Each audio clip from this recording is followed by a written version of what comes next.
Ni Telmo Gartzia naiz, Landaolako langilea eta trebatu koordinatzez arduratzen naizena pixka bat. Nire egunerokotasunean, trebatun parte hartzen nahi dian bai Ustialeku eta bai trebalari jarraipen egiteet. Trebalari hauek Ustialeku bat hartzeko bidean oso garrantzitsu iruditzaigun akonpainamentu oso bat. Lehenik eta behin, mentore figura bat oso garrantzitsu iruditzaigu, aldanetan behintzat Ustiategiko bertako titularra dena. Mentore figurak laguntzaiona trebalariari alde batetik egunerokotasuneko arazoei aurre egiten, eta beste alde batetik azpisektorean txertatzen du. Bai gaixotasunak sartzen badira Ustiategian, norekin hitz egin behar den pentsuak ekartzeko, egunerokotasuneko kudeaketan laguntzen du. Akonpainamentuan gero beste alde oso garrantzitsua dago dela aholkularitza teknikoagoa. Aholkularitza hau Abel Ur eta Lurgintza Gipuzkoako gestio etxeen bidez ematen da, eta oso garrantzitsua esan duan bezala, baserri bat aurrera ematea ez da soilik bertan lanean aritzea. Enpresa osoa da eta enpresa oso honen gidaritzan, lanaz aparte, arlo ekonomikoak, juridikoak sartzen dira eta hemen sartzen dira aholkularitza honen lanak. Trebalariei egiten zaien akonpainamentu honetan ezinbestekoa da formakuntza bat. Ustiategiak azken finean enpresa bat dira eta hau aurrera emateko garrantzitsua formakuntza egoki bat. Alde batetik bai formakuntza ekonomikoa eta beste alde batetik teknikoa. Horregatik, Fraisoron ematen da formakuntza hau. Pili Bainez de Garaio naiz eta momentu honetan Fraisoro eskolako zuzendaria naiz. Trebatu formazioa bi ataletan dago banatuta. Lehenengo atalean helburua da enpresa baten gestioa eta nondik norakoa ezagutzea, eta bigarren atalaia izango da atal espezifikoa.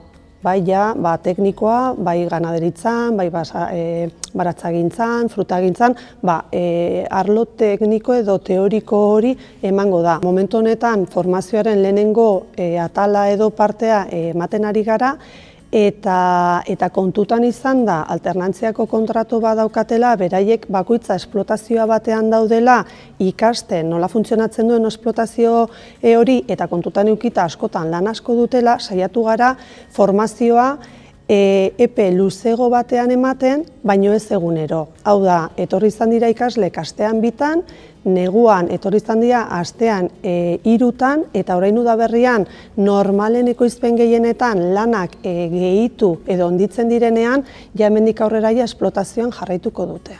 Formazioak osotasunean 787 ordu edukiko ditu, eta lehenengo parte honetan 415. Eta bigarren partean gelditzen diren orduak arlo tekniko horri dedikatuko dizkiogu. Lehenengo formazio atalontarako bilatu ditugun irakasleak lehenengo sektorean txertatuta daude modu baten edo besten, bilatu ditugun teknikoak dira espezifikoak honetarako.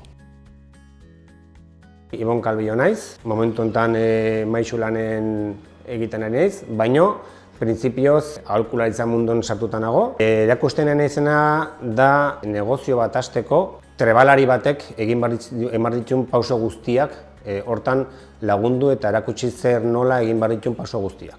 Hasten gea ekintzailetzako abiapuntu bezala, negozio bat edukitzeko zer egin behar den, ze fase egin behar dian, nola bideratu eta planifikatu egin behar den prozesu guzti hori. Egokitu behar da formakuntza ikasleen arabera. Ikasleen maila diferente daude, bakoitzan erronkak diferente dira, eta zaiena da nolabait elkarrekin lan egitea bakoitzak ibilbide diferentek eman ditulako edo emango ditulako edo konozimentu gutxigo edo handiago dauzkelako.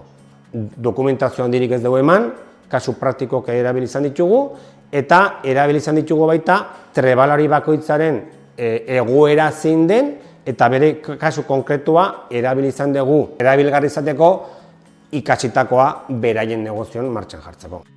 Akonpainamentu zerbitzu honekin lortu nahi duguna da Ustiategi hau hartzea dagoen pertsona bakarrik ez sentitzea eta bere bide lagun izatea. Eta behin trebatuko prozesua amaitutakoan izatea baserritar oso bat, baserritar jantzi bat, bere Ustiategia aurrera behar bezala eramango duena.